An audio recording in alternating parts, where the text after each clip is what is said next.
Hello students, आज हम कर रहे हैं exercise 2.2 question number 1। Question number 1 की स्टेटमेंट है, निम्न द्विघात बहुपद के शून्य ज्ञात कीजिए। द्विघात बहुपद है ये सभी, इनके शून्य ज्ञात करने हैं। द्विघात बहुपद के दो शून्यक होते हैं और शून्यों को और गुणांकों के बीच के संबंध की सत्यता की जांच कीजिए। जो गुणांकों के बीच और शून्यकों के बीच संबंध होता है उसकी जांच भी हमें यहाँ पर करनी है। तो पहले हम सबसे पहले गुणनखंड शून्य ज्ञात करना सीखेंगे। शून्य ज्ञात करने के लिए हमें इस द्विघात बहुपद के गुणनखंड बनाने आने चाहिए जो हमने 9th क्लास में किए हैं। तो सबसे पहले हम देखेंगे कि हम एक द्विघात बहुपद के गुणनखंड कैसे बनाते हैं। तो हम इसका यहाँ पे पहले एक बार फर्स्ट पार्ट कर रहे हैं। इसका फर्स्ट पार्ट की स्टेटमेंट है हमारी x square minus 2x minus 8। सबसे पहले हमें इसके गुणनखंड बनाने हैं ताकि हम इसके शून्य ज्ञात कर सकें।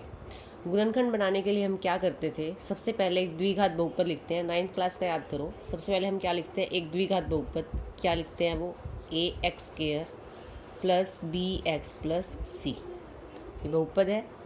अब हमने क्या करना है, ए बी सी के मान लिखने हैं ऊपर वाले बहुपद को देख के। एक्स स्क्वायर का गुणांक ए होता है, एक्स का गुणांक बी होता है और सी अचर पद को कहते हैं। एक्स स्क्वायर का गुणांक ऊपर से देखो, एक्स स्क्वायर के आगे कुछ नहीं है तो हम कर चुके हैं कि यहाँ पर 1 है, तो ए का मान आ गया 1। बी एक्स का गुणांक यहाँ पे क्या है, -2, तो बी का मान आ गया -2। सी अचर पद को कहते हैं। अचर पद यहाँ पे क्या है, -8, यानी जिसके साथ कोई चर नहीं लगा हुआ उसे अचर पद कहते हैं। सी का मान आ गया -8। अब आगे हमने क्या करना है इस क्वेश्चन में हमने यहाँ साइड पे ए और सी की गुना करनी है। 9th में हम कर चुके हैं सेम। ए और सी की गुना यानी 8 एकम 8। अभी निशान को छोड़ देंगे, 8 एकम 8, ये 8 आ गया हमारा। अब हमने ऐसे पहाड़े पढ़ने हैं जिन जिन पहाड़ों में 8 आता है। एक तो यही है 8 एकम 8, और क्या होता है 2 चौके 8। और कौन से पहाड़े में 8 आता है, 4 दूनी 8, लेकिन 4 और 2 तो हमारे पास आ चुके हैं तो हमने दोबारा से नहीं लिखना। तो और कोई पहाड़ा नहीं जिसमें 8 आता हो। एक तो 8 एकम 8 था, एक 2 चौके 8 था। 4 दूनी 8 था, वो क्यों नहीं लिखा, क्योंकि 4 और 2 हमारे पास आ चुके हैं। अब हमारे पास ये 2 जोड़े आ गए। इन दोनों जोड़ों में से हमने एक जोड़ा लेना है और वो किस हिसाब से लेना है, वो हमने इस b को देख के लेना है। b क्या है हमारे पास, 2। अब ऐसा कुछ इन जोड़े में देखो कि आपका कहीं से जोड़ घटा करके 2 आता है, यहाँ से तो नहीं आता। अगर जोड़े हैं तो 8 और 1 9 होता है, घटाएं तो 8 में से 1 गया 7 होता है। यहाँ से देखते हैं 4 में से 2 गए 2 होते हैं, तो हमने इस जोड़े को चुन लिया। अब इस जोड़े को चुन के हमने करना क्या है, हमने यहाँ पर इस अपने बहुपद को के बीच वाली रकम को तोड़ना है। एक्स स्क्वायर यहाँ तक ऐसे कैसे ही रहेगा, माइनस का निशान भी ऐसे ही रहेगा। अब आपने इस 2x को तोड़ के लिखना है। 2x को लिखना है 4x माइनस 2x, क्योंकि हमने यहाँ से 2 और 4 को चुना है।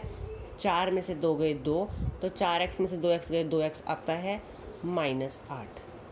ध्यान रखना है सिर्फ बीच वाली रकम 2x, इसको ही तोड़ना है, बाकी सब कुछ चेंज नहीं होगा। एक्स स्क्वायर ऐसे कैसे ही, माइनस का निशान भी ऐसे कैसे ही। 2x को ब्रैकेट के अंदर डाल के लिखना है 4x माइनस 2x। 4 और 2 हमने यहाँ से चुने हैं, -8। अब ब्रैकेट खोलनी है। हम 9th में पढ़ चुके हैं कि ब्रैकेट के बाद जब माइनस होता है तो अंदर वाले निशान को बदल देता है। 4x माइनस का हो जाएगा, ये माइनस यानी दोनों के साथ लगेगा। इस साथ लगेगा तो ये माइनस का 4x हो गया, यहाँ लगाएंगे तो ये प्लस का 2x हो जाएगा, -8। 8 का निशान नहीं बदलेगा क्योंकि ब्रैकेट यहीं तक थी। जो ब्रैकेट के अंदर की संख्याएं हैं उन्हीं के निशान बदलने हैं। अब हमने दो रकमों के जोड़े बना लेने हैं। जो हमें दोनों में सेम रकम दिखती है उसे कॉमन ले लेना है। इन दोनों में x सेम है, x हमने कॉमन ले लिया। एक्स स्क्वायर था, एक x बच गया, -x कॉमन आ चुका है, 4 बच गया। जो निशान यहाँ होता है वही निशान लिखा जाता है, प्लस है तो प्लस, माइनस है तो माइनस। अब ये दोनों रकमों को ध्यान से देना, कॉमन क्या है, इसमें x है लेकिन इसमें x नहीं है तो कॉमन नहीं आ सकता। 2 के पाड़े पे ये भी भाग होता, 2 के पाड़े पे ये भाग होता, 2 का पाड़ा ले लिया हमने बाहर। अब 2 का पाड़ा पढ़ते हुए लिखेंगे, यहाँ x बच गया, 2 1 कम 2 1 माइनस 2 का पाड़ा पढ़ते हुए लिखेंगे 2 चौके 8। ब्रैकेट के अंदर अगर सेम आता है तो हमारा क्वेश्चन ठीक होता है। x माइनस 4 एक ब्रैकेट में, दूसरी ब्रैकेट में लिखना है x प्लस 2। अब शून्य ज्ञात करने के लिए हमने क्या लिखना है, इसको हम यहाँ पे px लिख लेते हैं, बहुपद px। तो हम यहाँ पे px हर जगह लिखते रहेंगे, px बराबर px बराबर px बराबर px बराबर। और शून्य ज्ञात करने के लिए हमने क्या करना है, यहाँ लिखना है शून्यक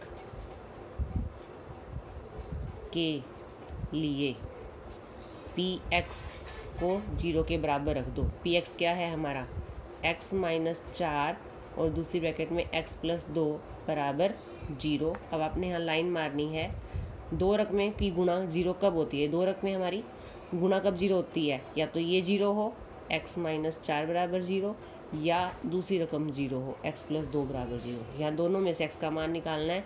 x का मान 4 इधर माइनस का उधर जाकर प्लस का, 2 इधर प्लस का उधर जाकर माइनस का। तो x के हमारे कौन कौन से 2 मान आ गए, एक तो 4 कोमा माइनस 2। ये हमारे इस द्विघात बहुपद के क्या हैं, शून्यक हैं, जो हमें ज्ञात करने थे। द्विघात बहुपद है इसलिए इस बहुपद के 2 शून्यक होंगे जो x का मान होता है। इसको बहुपद का हल भी कहते हैं, इसको बहुपद के शून्यक भी कहते हैं। तो इस तरह से हमने सभी क्वेश्चन के शून्यक ज्ञात करने हैं।